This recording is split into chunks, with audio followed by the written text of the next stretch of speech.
What's going on, everybody? So just the other night we were watching the Olympics at home, and Laura, the kids, and I, and it was happened to be that night that Simone Biles she backed out of the team competition, and there was people that were criticizing her decision, there were people honoring her decision, and I don't want to get into the minutia of where she was at in her head, or if she was right or wrong. That's a whole nother conversation for a whole nother day. And but it led to a conversation about heroes, because the word hero was being thrown around quite a bit that night. And so we were talking with the kids, and of course, I wanted to see where they were about on a hero. And lately we've had some fires going on up here in northern Nevada and northern California. And of course, so the firemen get mentioned as being heroes, which in my opinion they definitely are. Police officers, military, the standard fare of a hero, and all of which I agree with. But I really wanted to find out where my kids were at as far as who a hero was to them. So I said, hey, can you pick somebody, like just pick one person.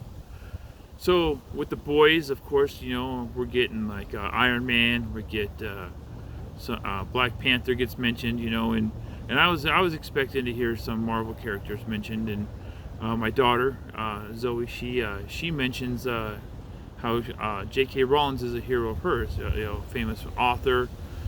Zoe loves reading her books, and Zoe likes writing her own books. So I mean, that makes total sense.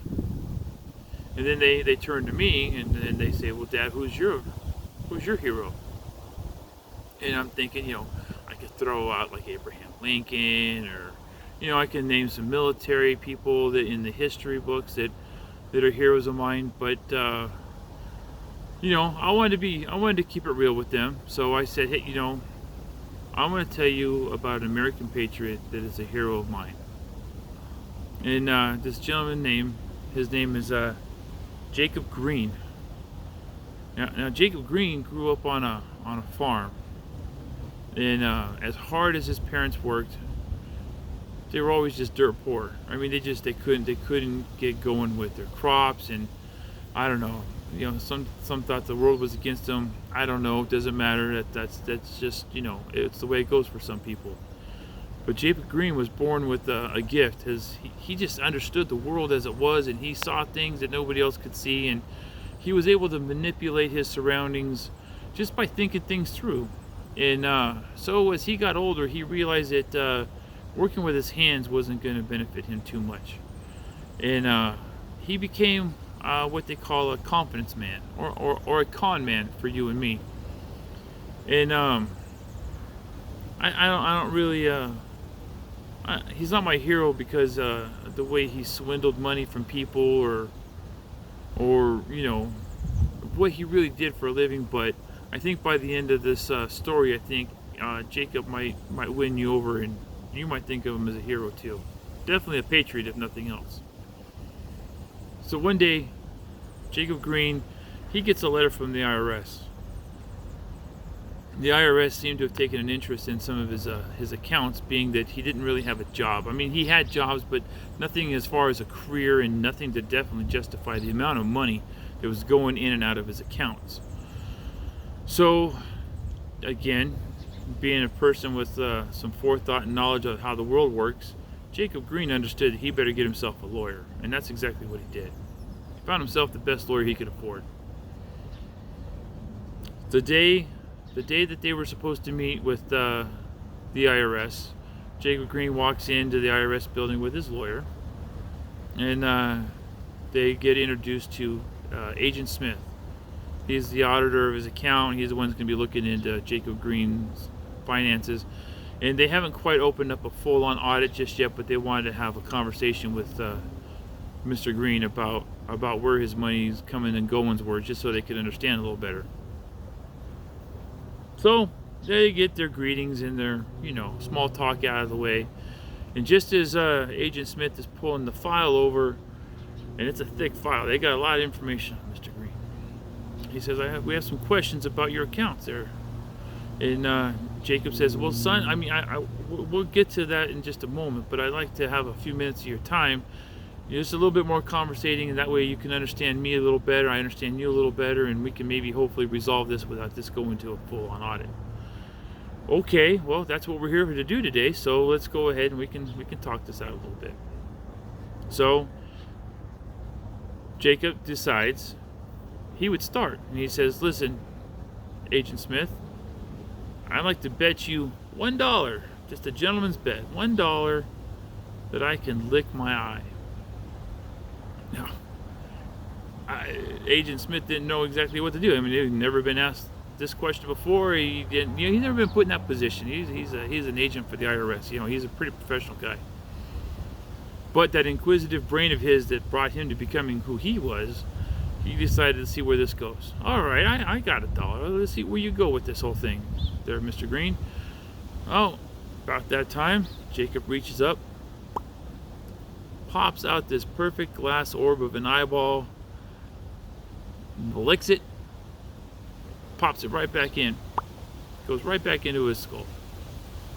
Now, Agent Green is dumbfounded and disgusted by this. He just like, that was not called for. What the hell was that all about? Well, but a bet's a bet, son.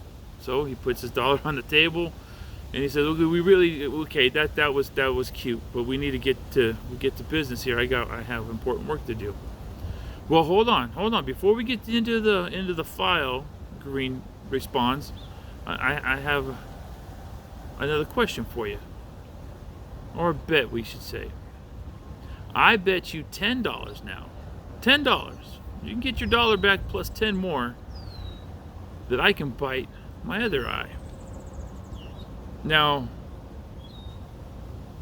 Agent Green didn't know what to do with this information, because obviously the man isn't blind. I mean, he doesn't have two fake eyeballs. This is not possible. He didn't have a cane. He definitely wasn't holding his lawyer's arm when they came in. And the whole time, the lawyer's just sitting there shaking his head like in disbelief. Like, this is so unprofessional and not the way he does business. But okay, that's the way it's going to go if the agent's down with it. So Agent Smith, he says, all right, $10, but we're getting into this file. You understand? Oh, I hear you, sir. We'll get into the file. $10 on the table. Jacob Green reaches up, pulls out his fake teeth, nibble, nibble, nibble, pops them back in. Bet's a bet, son. $10. So he takes the $10. Sir, Agent Smith says, we really need to get into here. We're going to start with your savings account. We'll work into your checking account, and I'd like to find out where some of this money's coming and going from. Well, hold on. I have one last request from you. And I don't think you can pass this one up. You see that wastebasket you got over there in the corner, he says to the agent? I bet you $500. $500 that I can piss from here and clear over into that bucket and not spill one drop. That's $500. That's probably about what you make in a week, son.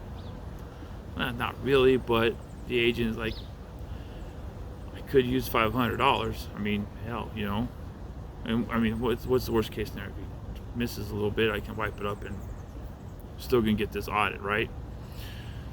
All right, I bet you $500 you can't piss in that bucket. It's about that time the lawyer is losing his everlasting mind. He's just like, no way this is happening.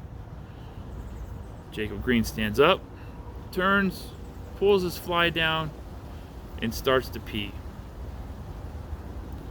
Now that old boy, he must have been holding it pretty good, because he was able to pee all over the wall, onto the desk, onto Agent Smith, and he particularly pissed all over that file. Well, Agent Smith is laughing his butt off. You old fool, you're getting audited now for sure. There ain't no stopping this audit from happening, and you're gonna have to account for all this money. So Jacob Green starts chuckling. He goes, son, I may have lost that bet to you, But I bet my lawyer friend over here $500,000 that I was going to be able to piss all over you and that file. And not only was I going to get away with it, you were going to be happy. Son, you better pay up. Now, I don't know about you, but anybody that can piss all over an IRS agent and his file, and at the same time swindle $500,000 from his lawyer, that's an American hero. Matter of fact, that's a patriot. God bless you guys. I hope you have a wonderful day.